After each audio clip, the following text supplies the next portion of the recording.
Hey everybody, today's review for the DBQ is on using the documents in your body paragraphs and CAPP. So the past couple weeks we've gone over pre-context, and then last week you did some review on thesis statement. So that takes care of the first 2 points on the rubric, and both of those should be in your intro paragraph. So then we get into really all the other points that are possible, except that complexity point, come from your body paragraphs. So to get these 3 points for document analysis, you have to, 1, 2, 3, support an argument in response to the prompt using at least 4 documents. So that will get you that point, second point, third point. So the way we do that, and we've practiced this all year long, is with SICK. So how do you use docs in a body paragraph? Remember SICK 'em.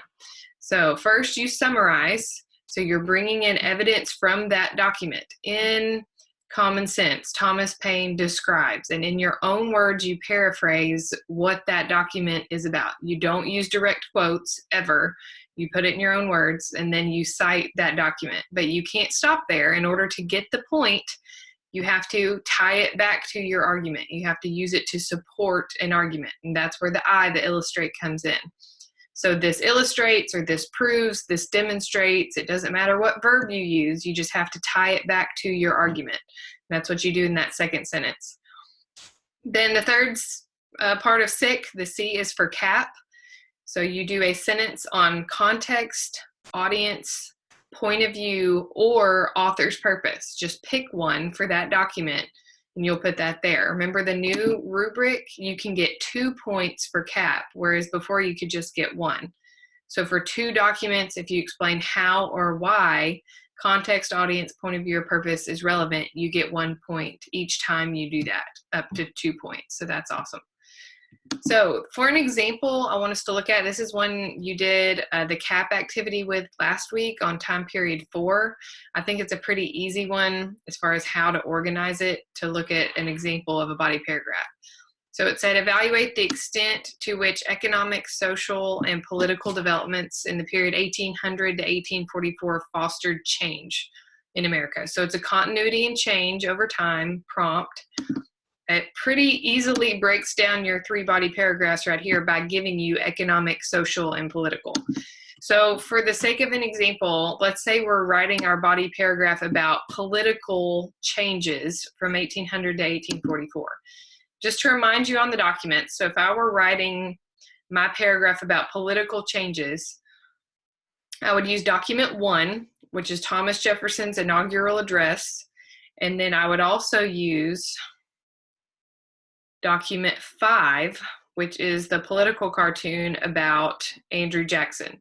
So let's say I'm writing my body paragraph on those 2 documents. So I've written my intro, I did my pre-context and my thesis. Now I get into my body paragraphs. This one would be about the political change. I would argue, based on those 2 documents, that it changed to a large extent, where the question said, to what extent. I'm using documents 1 through 5. And so on here, I've labeled the S, the I, the C, the topic sentence. You do not have to do that on the AP exam. So don't do this when you're actually writing. This would just be one big paragraph. But I labeled it just so you could see those different parts as an example. So topic sentence for this body paragraph, just a basic sentence about what it's about. Political developments changed drastically in America in the period 1800 to 1844. My reader knows this is my political changes paragraph. Now I'm going to get into the documents. So I'll bring in document 1 first. I'm going to do SICK for that document. So the S, summarize.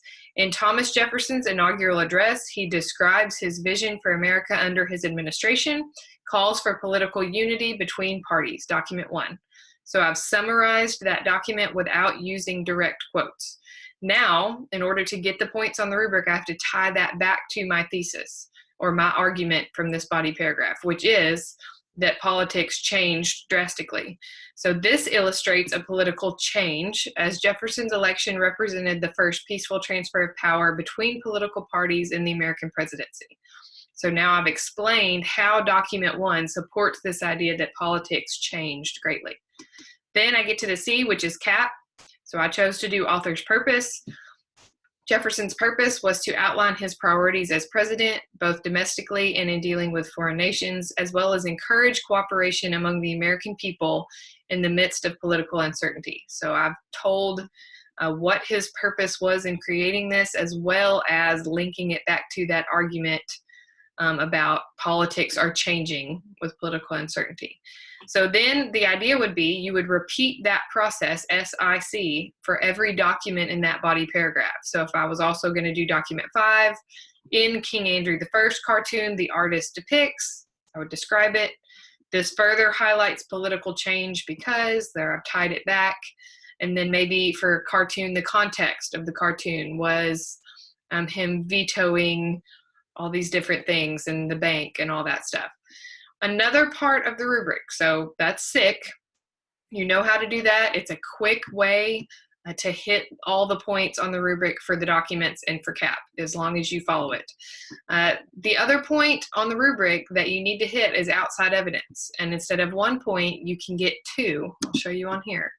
2 points possible uses 2 pieces of specific historical evidence beyond what is found in the documents relevant to an argument.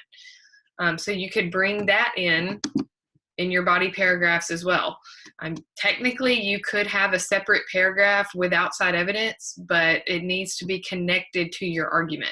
So if you have a logical place to put it, so if I could think of another example of political change, I would put that here.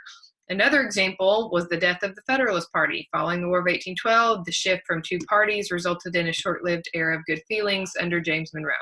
There's one of my 2 pieces of outside evidence. And say, in my social changes paragraph, I thought of another good example. I could put that one in there. But you do need 2 of those because there's 2 points possible on the new rubric instead of just 1. Then you just go on to your next body paragraph and repeat that process. So I would advise, if you don't have this memorized, I know some of you have it down to a science, so you're good at it and you're fast, but if you struggle to remember what the different parts of SIC are, write this down or have this tab, I can share this with you, open while you're taking the test. Since you can have notes in front of you, don't be sitting there thinking, oh, what should I do next? You have this formula to use that'll help you hit things quickly and get all those points. So last thing I want to mention as far as just strategy for the exam, and we'll talk more about this probably next week, speed is going to be the name of the game because you only have 45 minutes, which they only took out 2 documents, but took away 15 minutes of the time that you have to plan and write this DBQ. So you're going to have to move fast in order to get the points. So your intro paragraph, need to change that, that should be 4. Intro paragraph is 2 points. So pre-context and thesis, if you get both of those, there's 2 points. Once you get to your body paragraphs, if you can get to 4 documents and do SIC, so you summarize, you illustrate, you explain how they support your argument, you do CAPP for all 4 of those, and you bring in 2 pieces of outside evidence, that is a 9 out of 10 on the rubric. The only point missing is that really hard to get complexity point. So maybe even you put 4 documents in the same body paragraph. If it makes sense to do that, that's fine. There's no rule on that because you only have 5 that are there. So that can be your goal. If you only get to a couple of documents, that's still good. That's still an 8 out of 10 on the rubric. So I want you to think about strategy-wise. Don't wait trying to get that 5th document in and not do your outside evidence because there's no benefit for you on the rubric for that. And you're so limited on time. That's going to be probably the hardest part. So hopefully all of that was just a review. You remember all that. We practiced all year long, and I know you're prepared for that. I just wanted to refresh a little bit how to use those quickly and efficiently in your body paragraphs. So let me know if you have any questions. I'm sure Miss Brantley can help you out too if you have any questions. So y'all have a great day.